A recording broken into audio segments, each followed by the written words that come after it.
The opinions expressed in this podcast are those of the speakers and not of DoD or any of its components. Take me to the countryside. Gotta get out of these city lights. Drinking my cup, got me feeling right. And we're live. Okay, so welcome to the Rising Sun podcast with Dean Howell. I am thrilled and blessed to have a bit of a legend in our community, somebody that everybody knows, Shawn Isbell. Some people call him Izzy. I know that he prefers to be called Iz. So welcome to the podcast, Iz. Happy to be here, man. I'm honored you asked me to talk. Yeah, man. So I started this thing a while back, and I'll tell you, man, I didn't want to ask anybody with a big profile to be on initially, just because I wanted to build it out and like make sure that I had legs, and I'm at a place now where like I was comfortable asking you to be on, and I really, really appreciate you, saying yes.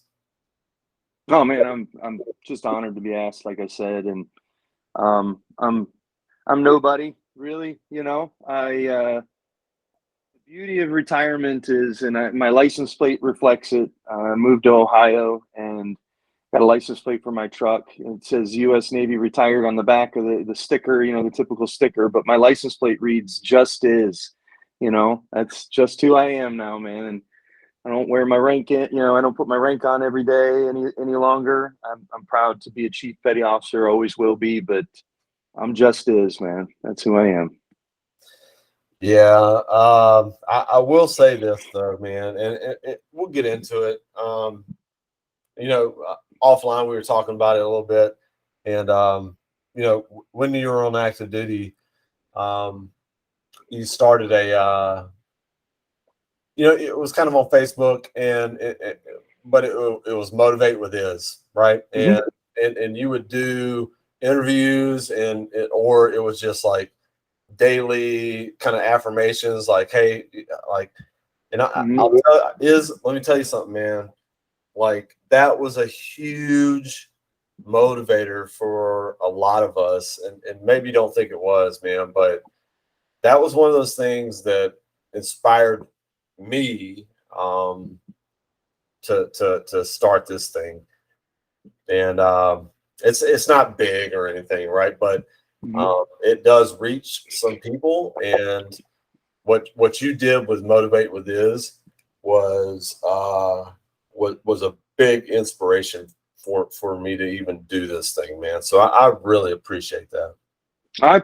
No, it means a lot to me. I'll tell you, I haven't really touched it. I mean, I still have my TikTok account that's Motivate with Iz. I have a YouTube channel that I haven't touched, and the Facebook page is still up. I haven't done much with it, but there was, and if you want to get serious and start talking about that stuff, what I could tell you, and this really does apply to leadership as a command master chief or as a chief petty officer or anybody who's a leader in the civilian world now that I'm here and doing it, is you've got to believe it. You've really got to believe your own bullshit. And this is why I retired. I got to a point where I wasn't sure I believed my own bullshit anymore. You go through phases where you doubt yourself as a leader. You don't know if you're making an impact that matters any longer, and you got to reassess on a regular basis, especially as a senior leader that doesn't get anything but negative feedback. Really, nobody tells you when you're doing a great job, but everybody can tell you you're doing a crappy job as a command master chief. I guarantee you that. Yeah. And so I could tell you I've been out 6 months now. And I'm literally hitting the place now where it's almost like coming out of a a refreshing swim, or I don't want to call it a baptism, but it is almost spiritual, where you start to find yourself again. And that's kind of where I'm getting to in my head, in my own mindset. And I got out of the Navy, I'm broke, and I've got my own thing going on physically. I battle in the gym on a daily and try to find motivation. I'm finally getting back into school literally this weekend. So there's been a journey, if you will, of self-discovery. We never stop growing until we die, so that's kind of where I'm at. Maybe Motivate with this will be the catalyst to get me going again. Yeah. I think I've made a total of 2 TikTok videos since I retired. But yeah, I think I'm starting to believe my own bullshit again. You should. So what I normally do with these podcasts, and I did not. So let me backtrack a little bit. So is what's the Recruit Training Command Master Chief. That's how we all know you, man. Like, we're gonna get to that because I got some people, you know that, right? Yeah. So RTC, Command Master Chief, you are our detailer, the Command Master Chief detailer, which is a big deal. And you did something that most people in that position don't do, is that you went from that job and you went back to sea, right? And yep. Let me tell you something, man. I'll say it publicly so everybody can hear it. I had so much respect for you for doing that you were like, I'm in this position. I could do any job after this. And you know what? I choose to go back to sea, right? Holy shit, man. That is like, it was fucking gangster. Like, it was gangster as fuck, man. And we don't have to get into it if you don't want to, or we can, but yeah, I'm happy to talk about it. I mean, shit, he went back to sea after being the detailer. Like, good for this dude, man. Yeah. So, there's, like with anything else, there's a lot of behind the scenes stuff. Yeah. I spent 2 years as the detailer talking to people about timing and opportunity. And for me, timing and opportunity wasn't landing me in, an upward mobility type job that we would call that inside the CMC community, where, I would go to a force job or whatever. That opportunity wasn't being laid out for me. And I saw, kind of the writing on the wall. Migpon even alluded to it at my retirement, and I'm not going to dig too deep into this, but I will tell you that if you're looking for a guy who cares about his career more than saying what's right, you got the wrong cat. So I, is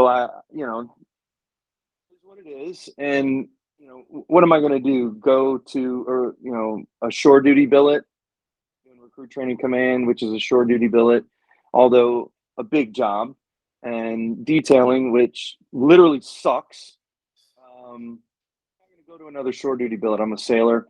I belong at sea, and I knew that it was going to be my last tour. So I went back to where sailors were and tried to lead at sea, and, in the middle of a pandemic, and of course, in the middle of a social upheaval, which I didn't foresee, obviously. But, being there on the ground or on the deck plates, and leading is, that's why we put in a package. It was my biggest frustration as a Command Master Chief detailer is, why did you become a Command Master Chief? What is it you want to do? Is it about you, or is it about the sailors? Right. And for me personally, it was always about the sailors. A lot of the sailors I worked with may disagree with me. But the one TikTok video I did make, which was like a week ago, is my superhero talent is I'm going to do and say what might not be popular, and the price I pay is not being popular. So, you know, it is what it is. I am proud of all 7 tours that I did as a command master chief. Yeah. I'm proud that I went out, especially the Baton. It's a great ship, and you know, it's out there doing the nation's bidding right now. But I have no regrets, man. None. No regrets. Not Yes. not when it comes to my career. You know, the beauty of retirement is that it allows you to sit back and really stock of what you've accomplished in, you know, whatever time frame it is that you served. And man, you know, I wake up every day and I'm sitting in the room that's kind of the evidence of it. All this stuff that hangs on the wall has got a story behind it. But you know, to know that there are people still out there wearing the uniform that you were able to impact and influence, and those people are going to influence, and those people are going to influence, and your impact is eternal. So I, you know, title is shit. You know, it's not about the title; it's about the people you impact. So, I'm blessed, man. I mean, like beyond measure blessed. Yeah. So I'm happy with how I went out. Absolutely, dude. Yeah, man. I think, you know, a lot of us kind of watched that, and we're super happy for you, and we have a lot of respect for it. So I appreciate it. yeah. Okay, man. So we kind of get back to the format, I guess, of the podcast. There's not really a format. If you watched it before, it goes all over the fucking place because that's kind of how my mind works. Yeah. But so I am interested in the Shawn Isbell origin story, right? Like where you're from, how you came up, how you found your way to the Navy, like the story, right? Okay. Wow. So I'm originally from Cleveland, Ohio. Went to school near high school near Akron. Was a sports kid. Played basketball. Really was my focus when I was in high school. So a lot of people don't know this about me, and I'm pretty open about it. Is that I have a daughter that was born while I was a senior in high school. She actually isn't my blood, but she is my daughter. I took her on when I was, 18 years old, and I got accepted to. I was going to join the Marines. I was talking to a recruiter, went down to MEPS, took ASVAB, all that stuff, and then I got accepted to Ohio State. And it's almost like a law in Ohio that if you get accepted to Ohio State, you got to go. So I Marine recruiter that I had other plans, went to Ohio State and felt that I was too far away from my daughter and my girlfriend at the time, and down in Columbus, which is like an hour and a half drive from Akron. And so I dropped out and worked like 3 jobs for the next year. I was living in my mom's house, and my girlfriend was living in her parents' house. And my mom sat me down and said, you need to either go back to school or move out and get a real job. You can't deliver pizza and raise a kid. So my dad said, well, your step uncle's a recruiter with the United States Navy. Why don't you talk to him? So I talked to him, went to MEPS on Friday, shipped to boot camp on Wednesday. Yeah. So, and it worked out, it was, so I've always, even in boot camp, I was a pain in the ass. Like I was the guy who said, fuck it, just beat us. Back then we called it cycling. Now it's called beating. But I was fine with the physical aspect of boot camp. The discipline suited me. It was something I think I needed.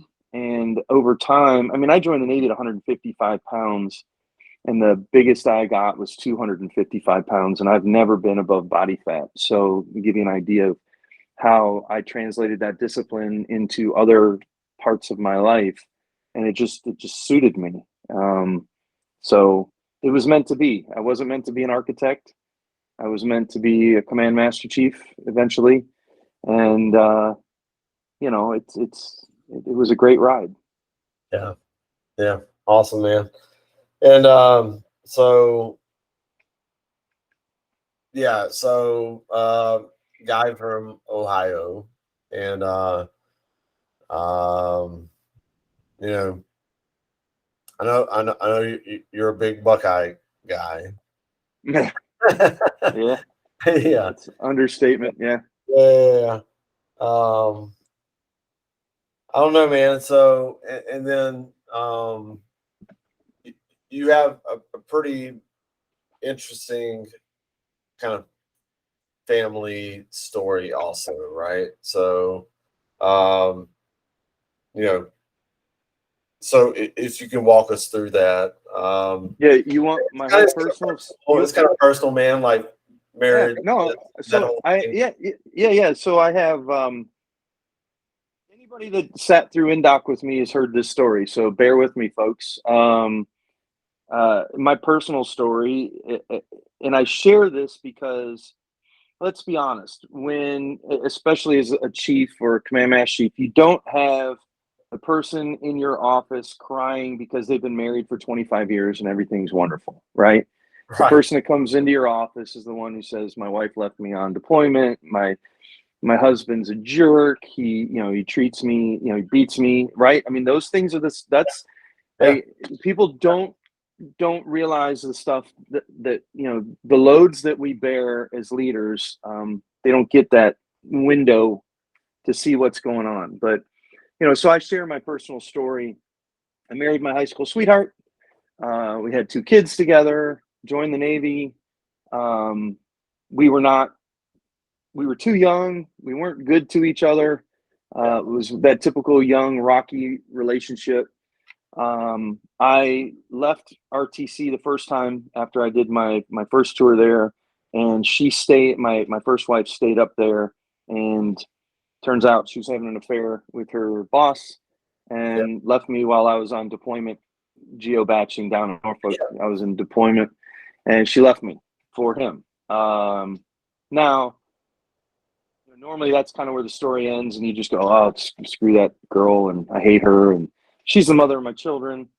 It took me a while to get there, but I believe that the greatest power we have as human beings, and this applies to every walk of life, the greatest power we have as human beings is forgiveness. I will tell you that I consider him actually one of my good friends now. Oh, Yeah. I mean, I had a rebound wife. My second wife and I were married for like 1 deployment, and that didn't work out. I was already a command master chief, and then I did my son came to live with me after my first divorce, and my daughter stayed with my first wife. So I raised my son. He's now in the Navy. And then I met my angel. It's the woman I'm married to today, Heather. So I could tell you I lived in hell, I lived in purgatory, and now I get to live heaven on earth with my own angel. So, we have our own journey to go on. We have our own trials in life, but I believe that our failures define us more than our successes. yeah. So, and even in my own personal life, I had a lot of growing. I think I had to endure what I endured with my first wife, and trust me, I don't blame her and treat her. I tell this story not out of spite with her. She fell in love with a man who she is still with today, and they're very happy, and I'm happy for them. I bought a big house in Ohio, and she's an Ohio girl. They still live in Wisconsin, and when they come to Ohio, they stay here. So, That's you know, fantastic. Yeah. yeah, I have no ill will towards them. You know, it took me a while to get there, but we get along fine. We have a good time together, and it's. I think that if you wake up every day with bitterness in your heart, it's just going to eat you out, eat you alive from the inside out. So you have to find a way to find happiness within yourself, because if you're letting everybody else influence you, they have control. So you got to take control of your own life. And that's where I finally got to. And it was with help from my beautiful wife, who is the most amazing human being I've ever met. And she's the one who helped me get there. But yeah, that's my personal life as far as relationships. And I share that because, we're all hurt throughout our lives, throughout our careers, by people who maybe let us down or disappoint us, or, don't live up to expectations. And that was a big piece of my speech when I retired, was don't put people on a pedestal. Don't expect people to live up to your expectations, because we're all human beings. And, some days we're just not going to meet those. And if you have us on a pedestal too high, then we're going to let you down. And then what? Yeah. You lose relationships, or, you don't believe in that leader because why? They're human beings and they didn't have a good day, or they didn't say exactly what you wanted them to say. Yeah. Poor Russ Smith, and he's a great example of people dissecting what he says. And then, can you believe he said that? Stop. You gotta take the context, man. I mean, really. And here's a straw. Suck it up. Get out of my face. There's something to that, and I think that things like this, and again, I go back to when you were doing Motivate with Iz, when you were on active duty. I think there's something to us that are in kind of, look, I'm not a high profile guy, let's say, right? But I think those of us that are in leadership positions, I think that us doing things like this, where we have real conversations and we are vulnerable, and we kind of bare ourselves, and allow the public, and for us, the public is our sailors, to see who we really are and how we feel about things and our stance on things, and in a very authentic way. I think that it's kind of important, man. I think there's not enough of it, right? Because guess what? If and I love Russ, man. I don't have a personal relationship with him necessarily, right? But I loved him as our MCPON, because I know that he cares. And I talked to Jim about this too. Like, hey man, like maybe it's a podcast, or maybe it's I don't know what the medium is for it, but there needs to be an opportunity for our very senior leaders to like show themselves to the people, right? Because when Russ, stands up on the George Washington and says what he says, and like the sailors understand who he is and where he's coming from and his experience, and they're still going to pile on, right? But not as much, because he's not just a figurehead. He's a he's a public figure at that point, and he has he's on the record via podcasts or whatever, to say like who he is. And I don't know, man. That's very kind of like, I don't know. I don't know. It's a lot, but I know where you're headed. So here's the thing. It's interesting. I mean, I've been a command master chief since before Facebook came out. yeah, Right.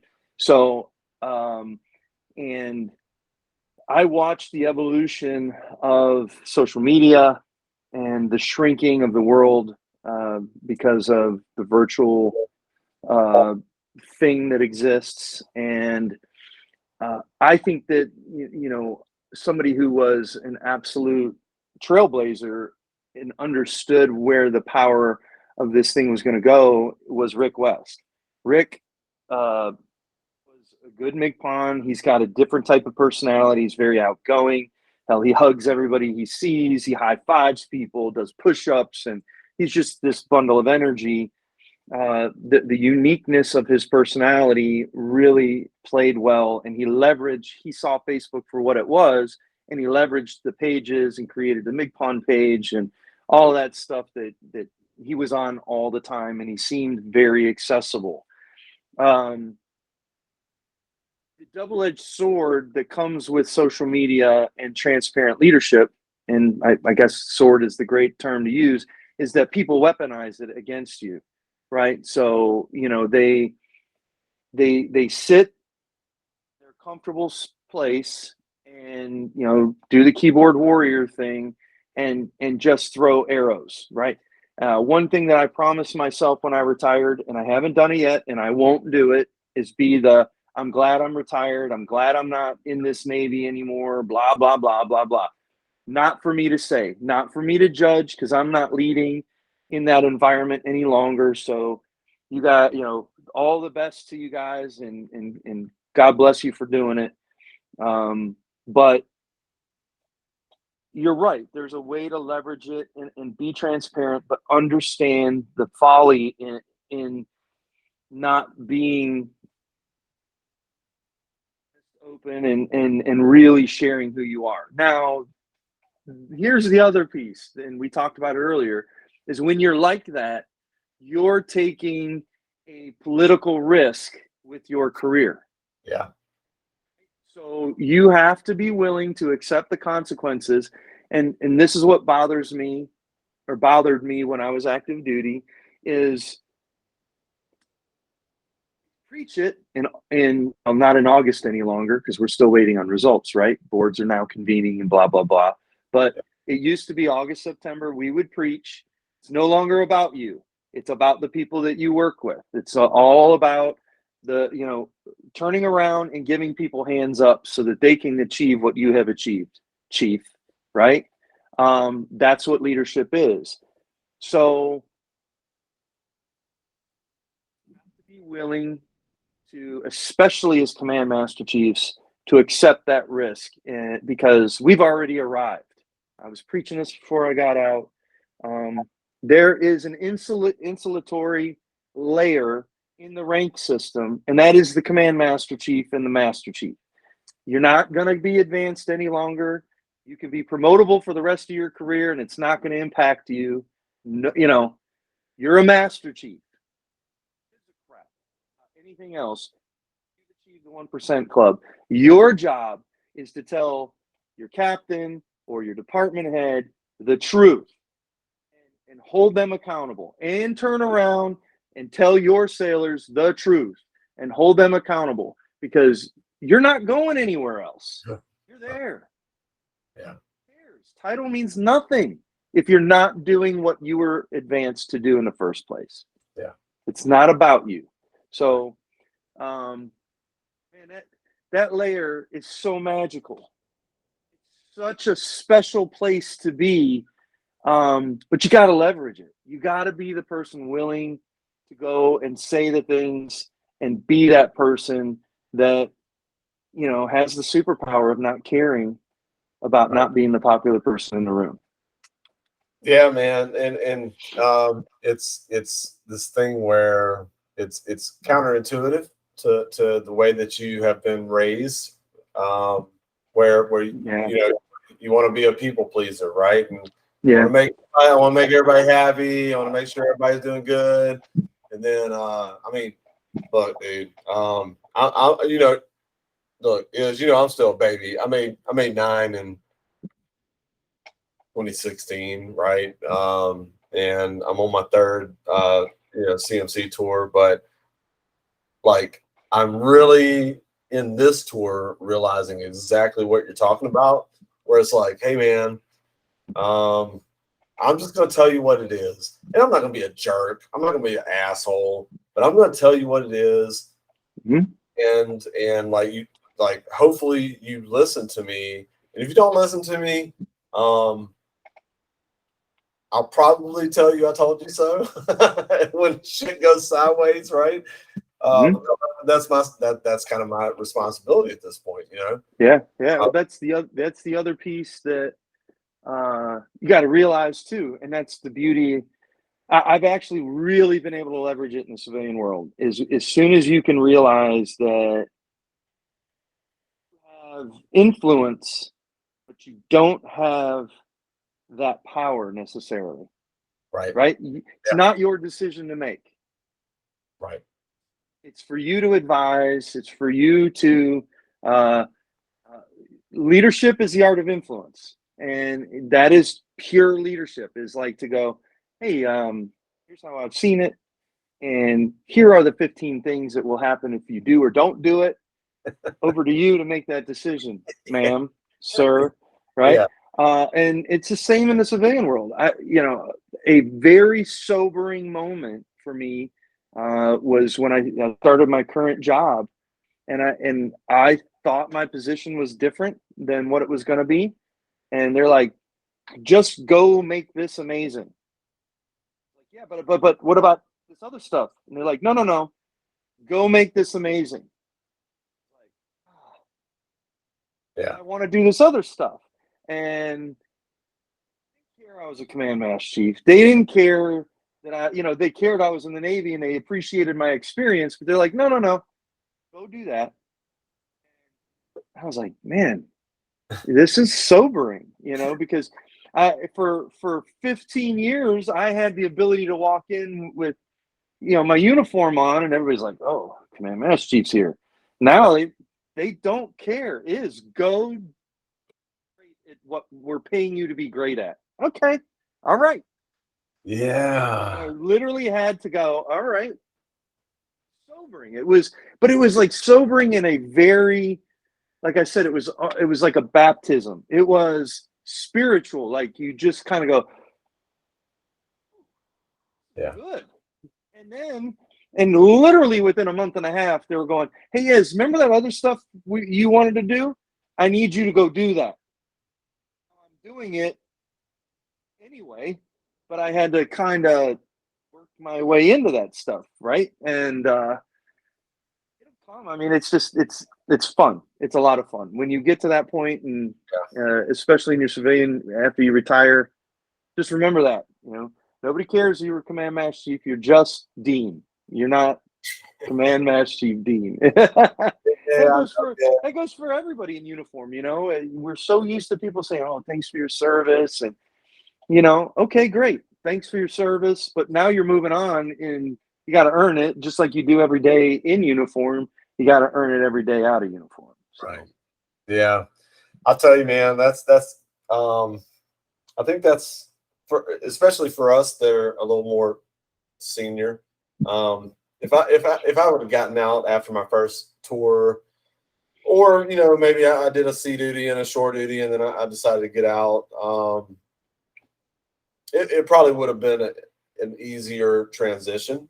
But I think about, like, holy cow, man, if I do 30 years in this thing, and like, I don't know who I can work for, man, because I roll in like,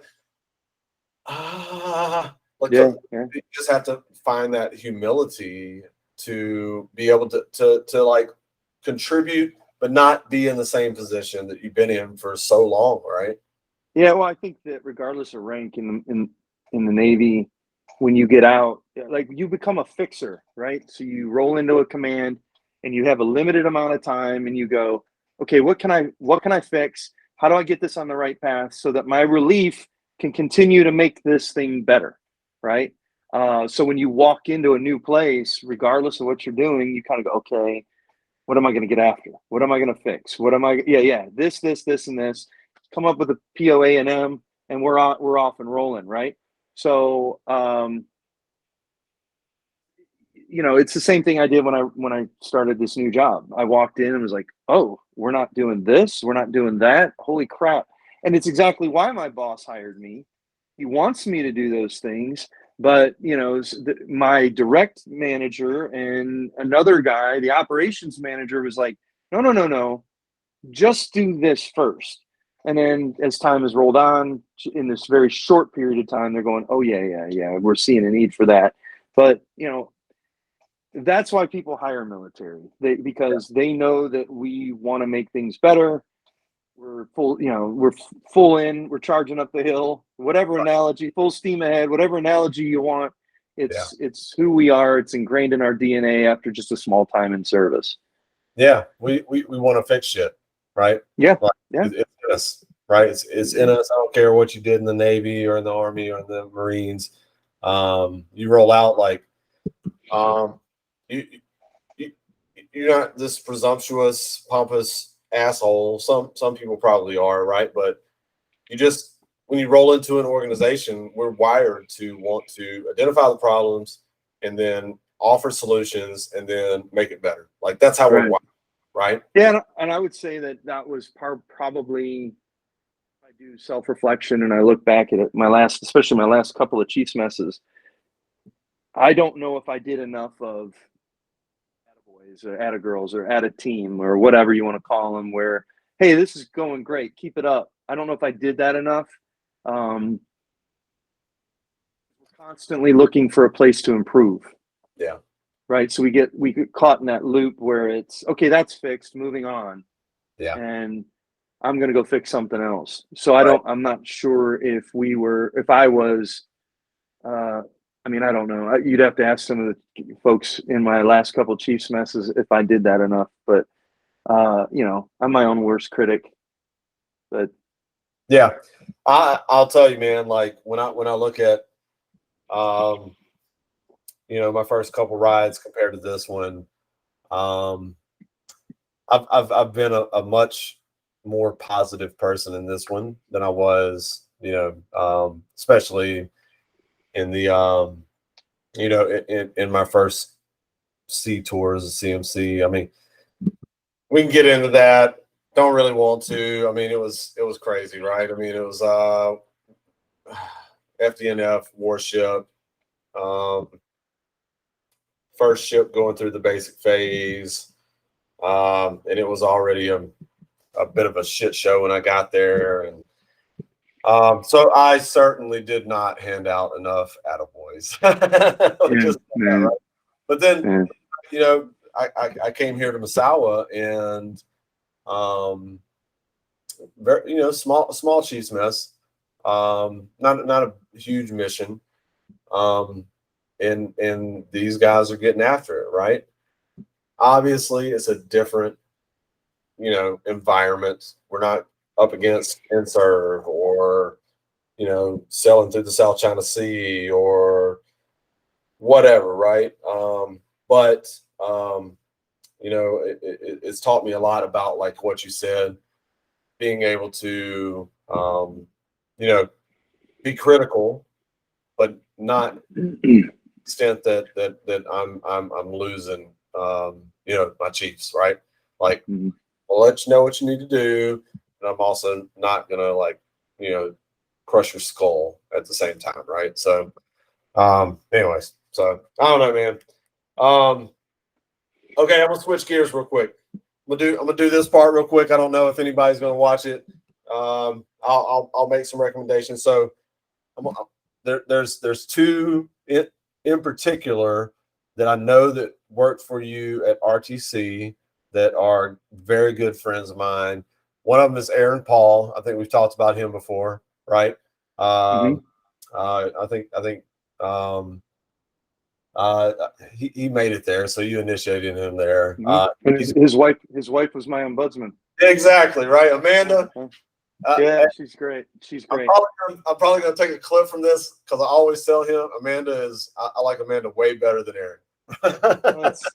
It's the bane of our existence when we find a woman way better, when we're batting out of our league, that everyone likes Heather way more than they like me too. But I would say that Amanda's probably one of the smartest people I've ever met. So, he definitely knocked it out of the park when he met her.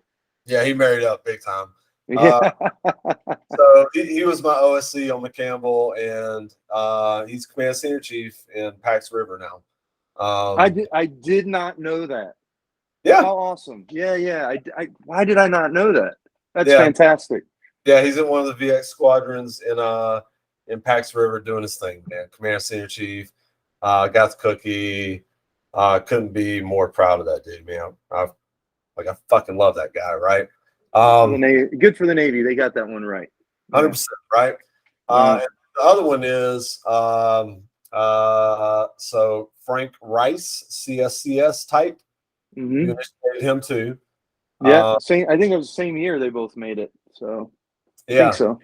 So I did three groups there. So yeah. So he is my CSCS on staff here in Masawa now. Okay. And I told him that we were going to do this podcast this weekend. He's like, "Oh, Frank." I was like, "Oh shit!" Right? Yeah.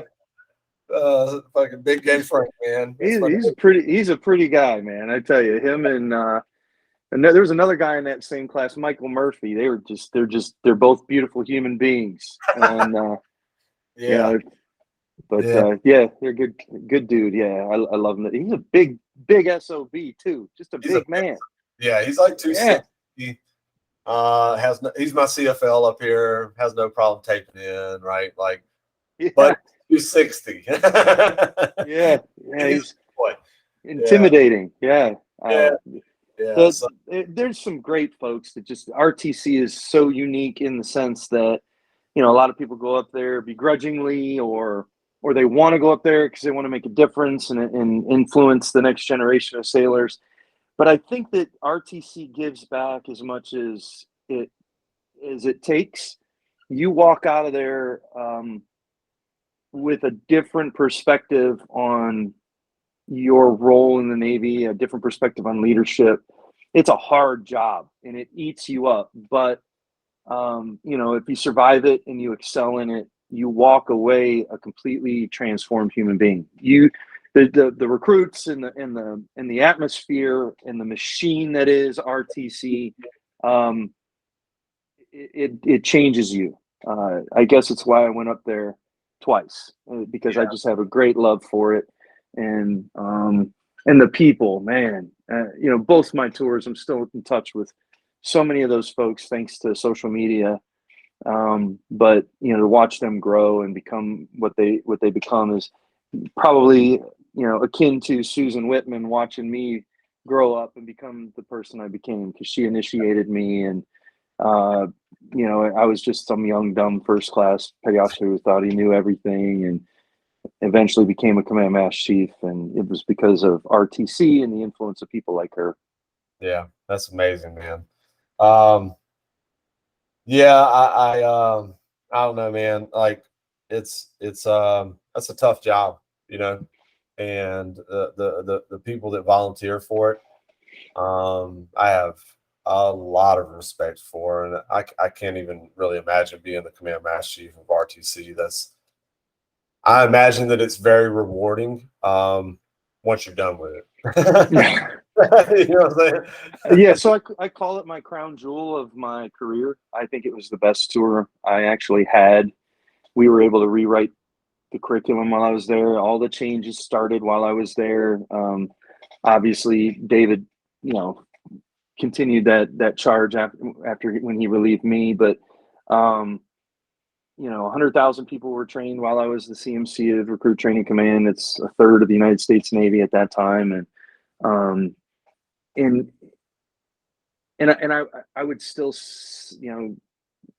say that as tough as it was and as draining, and it was actually kind of, I walked away there not with all that much energy left for the Navy. It's probably the beginning of the end when I left. But now I can look back and go, man, that was awesome. Yeah. It's like your worst tour. Everybody goes to their first your first tour. You go to your first command and you're like, I'm never going to do this. This sucks. I hate the Navy. I'm not re-enlisting. Then you re-enlist again, and you look back and it's like, man, that first tour was awesome. I love all those folks and I'm still in touch with them, and my son was the same way. He went to his first tour and he complained the whole time. And some of his closest friends are from his first tour. Recruit Training Command is the same way. It destroys you. You hate it. You're never going back. and you look back and you go, that was awesome. I want to do it again. It's like Yeah. chasing the dragon, where's that high? Trying to find a good vein, Back there, man. Yeah. Let's go back here. You Yeah. become masochistic about it. You just want the beating, Yeah, that's awesome, dude. Hey, man, I want to talk to you about your dogs. I know that this total switch gears, man. Yeah. So I grew up with pit bulls, Uh-huh. and I'm gonna tell you right now, I have 2 Maltese now. Okay. Sorry, dude. Yeah. My wife is like super allergic, and so we had to get hypoallergenic dogs. I love my fucking Maltese. They're great dogs, Yeah. but Yeah. it's pretty embarrassing to like walk them around base, But like I follow you on social media, man, and like one of the I swear to God, like one of the best things that I see on social media is like videos of your dogs being fucking pit bulls, man. Like, Yeah. So I've had pit bulls since the late 90s. So probably 24 years or so. I've always had a pit bull. They're wonderful, loving. As a matter of fact, my door is closed and I can hear him crying on the other side of the door.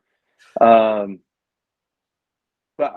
so I had a dog that I lost 2 years ago. His name was Irish. He's tattooed on my back, and they're loyal, loving, wonderful animals, and they teach me. They've taught me so much. Like if you really watch them and don't take them for granted, and see how loyal they are and loving and caring and protective, they can teach you a lot about life in general. I say it all the time, and I don't want to get too emotional. Is that the last lesson Irish taught me was how to accept loss. So it's magical relationship with dogs, whether it's a Maltese or a pit bull. But I'm just loyal to the breed, and they've always been loyal to me, and they've given me so much.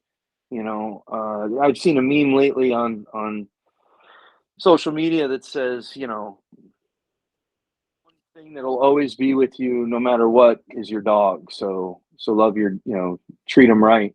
And the fact is, I told you that whole story about the several wives and all the other stuff. Well, I got Irish when I was going through my first divorce, and he was with me for 15 years. He was 16 when he passed. He was with me longer than anything else in my adult life. He was my companion. He was my guy. He was my road dog. I got a new road dog who's out there crying outside the other door, but he'll never be Irish. But Irish wasn't Aries either. So it's a great relationship if you allow that your heart to be taken by a puppy or any animal. I'm not a cat guy, but my understanding is cats can be pretty cool too. But it just, to me, the dog is the true companion for human beings. That another one of those blessings from God. I think when He made the dog, He truly had human beings in mind, and I take full advantage of that. 100%, man. So like the way I'm also a big dog guy. I mean, my whole life growing up, I mean, we had dogs. My dad's favorite dog was a rat terrier. I don't know if you know what a rat terrier is, right? Yeah, I do. Yeah. So we had rat terriers growing up. They're way meaner than pit bulls. Assholes. Yeah. And from Louisiana, so we used them as squirrel dogs, right? So we'd hunt squirrels. They were our squirrel dogs. And I tell everybody this. So like, I didn't understand this until I joined the Navy, basically. like we had 4 dogs in a row. Like, I mean, over the years, right? They get old and they die. They get old and they die. They get old and they die. And all rat terriers, and they were all named Skipper. No kidding. Yeah, my dad was maybe like 50 to 53, and so he named all his dogs Skipper. Funny. Yeah. So Did they have numbers afterwards, like Skipper 1, 2, or was it just Skipper? No. Just Skipper. Yeah, my dad was also the guy that like it's pretty shitty, but I'll tell the story. So like you can't see anymore because I'm old and like I have a lot of wrinkles, but I have scars here.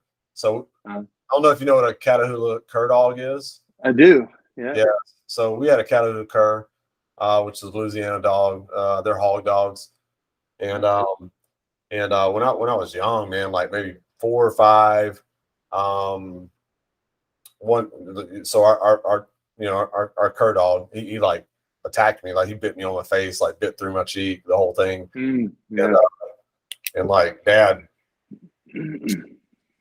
like instantly shot the dog, right? Like, and that offends a lot of people's sensibilities these days, right? But that's the old school mentality. Like if a dog's going to attack somebody, like that's it, I'm done with them, And I would. So I'd be the same way with mine. As much as I love them, they're still dogs, and I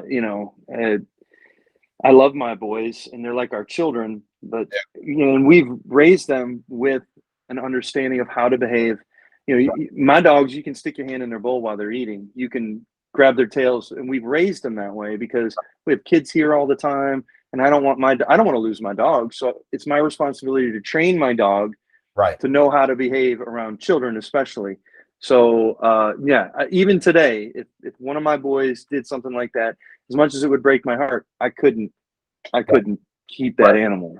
So there's a responsibility as an owner to make sure that your dog understands that. And I raised my dogs from pups, but even if I've adopted, Irish was an adoption, and we raised them with that understanding of how to behave around children, how to behave around babies. They know the term gentle. Gentle is a command, and I've never ever had issues with my pits around children. I got one of my favorite pictures of Irish is him laying next to my granddaughter on the couch. Yeah. So they're my nanny dogs. They take care of everybody around the house. I think that pits are very special in that regard, though. Like I said, I've had multiple pits over the years, and there's just something about them, man. With they have the forward facing eyes, and I just feel like they are like the quintessential like American dog, right? Like, and they are, but like they just identify with that breed so profoundly, man. Like, I don't know. So, anyways, okay, man. So,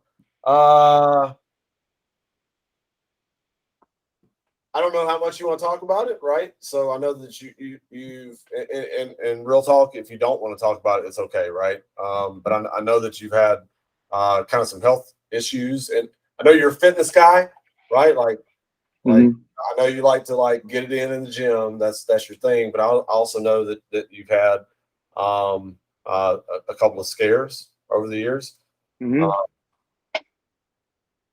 Is that something that you'd be willing to talk about? I mean, I would say, I had a heart issue. That's the big one. I mean, I've got a bunch of other stuff going on in case the VA is listening. But I got a lot of crap that I struggle with on a daily. But I think the one that you're really referring to is my heart issue. I developed AFib. I had aflutter, and then I developed AFib after my ablation for aflutter. So I had a lot of electrical. If you compare your heart to a house, you've got the structural issues, you got the plumbing, and then you have the electrical. And my issue was electrical. So I didn't have open heart surgery, but they went into, they catheterized my veins, went into my heart, and burnt the crazy nerves that were taking over and making my heart beat funny, which is, dangerous enough. You can have strokes or heart attacks on the back end of that. So just over a year ago, I had my second ablation, and I'm doing okay. There's a possibility in my future that I have a pacemaker coming, but for now, I'm okay. Here's what I will tell you about that, because it could be genetic or it could be stress related. I wasn't taking care of me in the sense that, your body follows your mind. And I think it started at RTC. I think that I was taking too much on personally, questioning my leadership ability, questioning if I was making the right decisions, if I was influencing well enough, if I was doing right by my sailors. And I think a lot of young folks don't realize the weight that we put on ourselves as leaders. At least for me, this is the way I was. I did the mirror check every day and on my drive home, and I would constantly think, did I do everything I could today? And was it enough? And was it what my sailors needed? Was it what the command needed? Was it what the Navy expected of me? And I was just absolutely carrying it on a daily basis. It almost killed me. I honestly believe that. Had I stayed in, that's why I retired at 29. Had I stayed in, there's a very good possibility that the Navy I would have given it all. You know what I mean? So that's why I talk about this whole spiritual awakening for me over the last 6 months, because I've been able to kind of just, shake it off and just enjoy life for what it's worth. Know that I'm enough and that I've done enough, and that, the next generation's picking up the baton and running with it, and just be happy with what I accomplished. And it was hard. It was hard to get there. So I think that was really impacting my health. I'm still probably, in my mind, 10 or 15 pounds overweight, but I've never been a six-pack guy anyway. And, I can lift heavy stuff still. It comes with some back issues on the back end of a heavy day, but my advice to young leaders or to just anybody in general is the balance that you have to strike is harder than just saying work-life balance. The balance you have to strike is more mental, I think, than it is physical or the time or whatever. You literally have to be able to take care of you in a way that I would say that 80 to 90% of us don't. You have to kind of go, okay, me first, because it's so ingrained in us not to take care of others. Like, the greatest reward is taking care of others. But and it again, easier said than done, but you have to take care of you before you can take care of others. I had gotten to a point, I know for a fact, especially my last 3 or 4 years, and this is post Great Lakes, I was in such a bad place that I didn't even know where to start taking care of me. Yeah. I wasn't even able to identify what it was that would get me on the journey towards taking care of me. So that's why retirement came. And it was the greatest thing that happened to me as far as health goes, because I'm finally kind of walking out of that fog where, I feel better. I feel lighter. I don't look lighter, but I feel lighter. And my mind is just so much sharper too. It's just weird. When I had the first ablation and my heart started beating right again and my blood was flowing properly, my mental mind state changed for the better. And one thing that I noticed, it was weird, is that colors were brighter and more brilliant. And I may be full of shit, right? It just may have been, happy I was alive.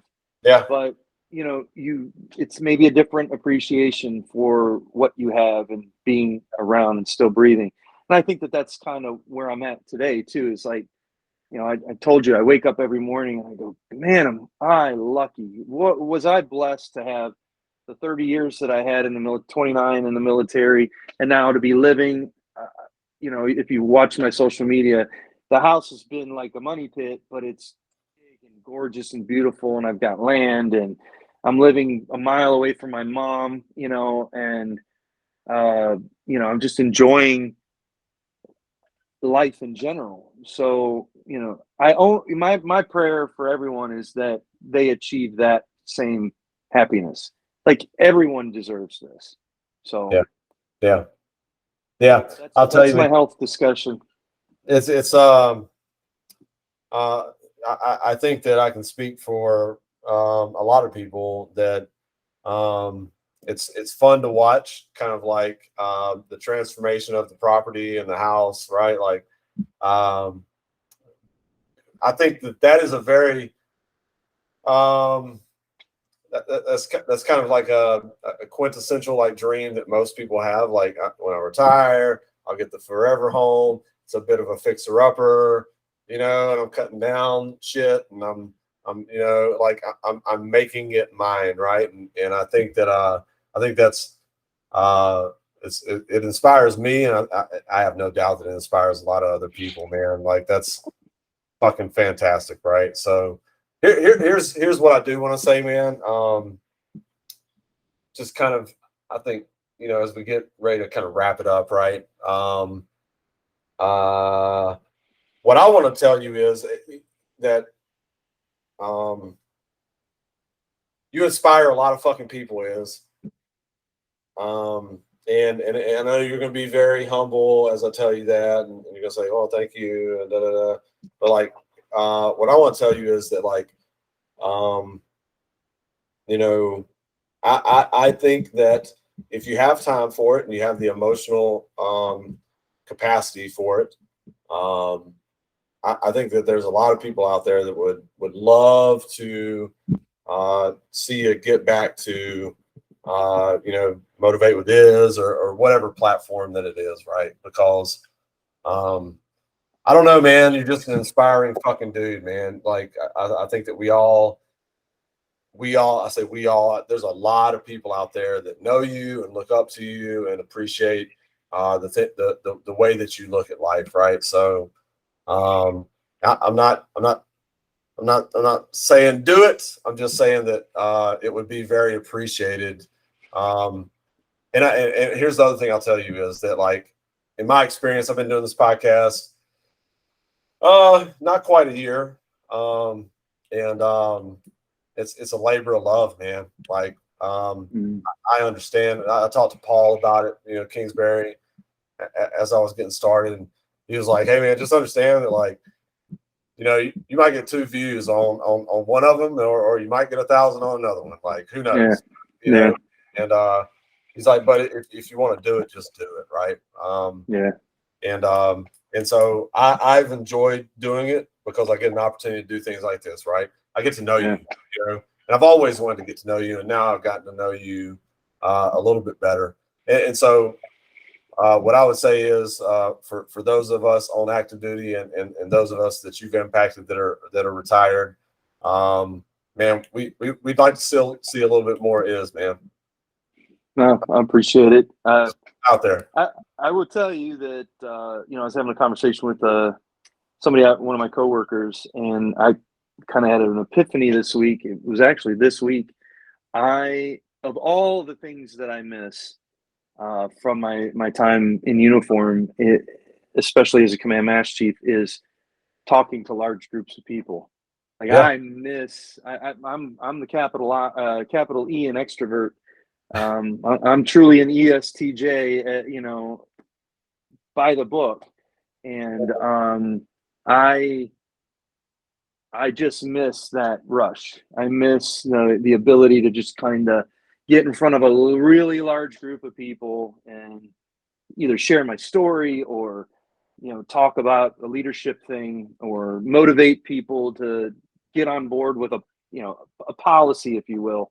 You know, not that all policies are exciting, but you know, just to the ability to move a room for me was always just a lot of fun. It was, and I think I took that for granted a bit, because that's one thing that goes away really quick when you, depending on what you go into.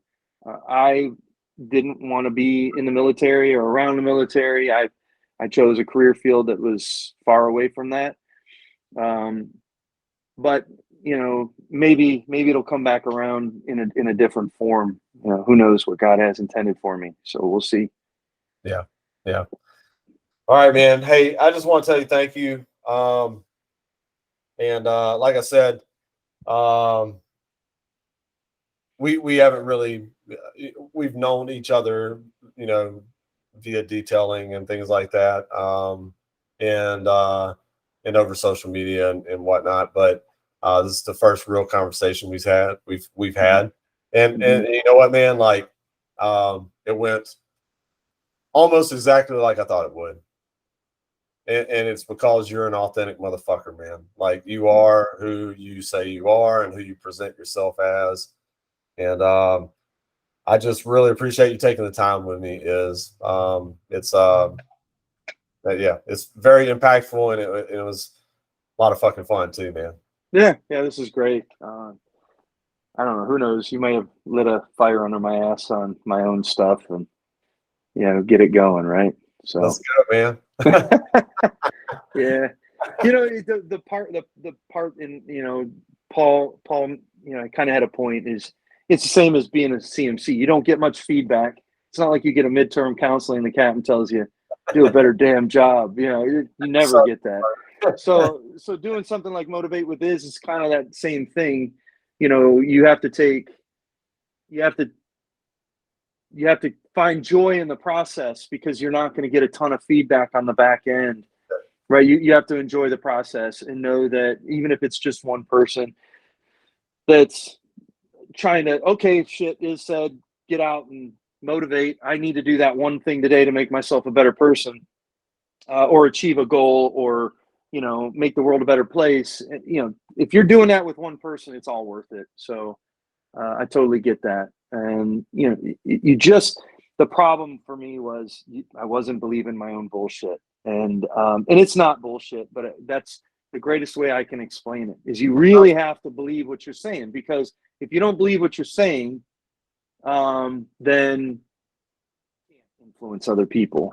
And I went through a phase where I was struggling with a little bit of self-doubt, and you know, the Brene Brown term, which is Imposter syndrome.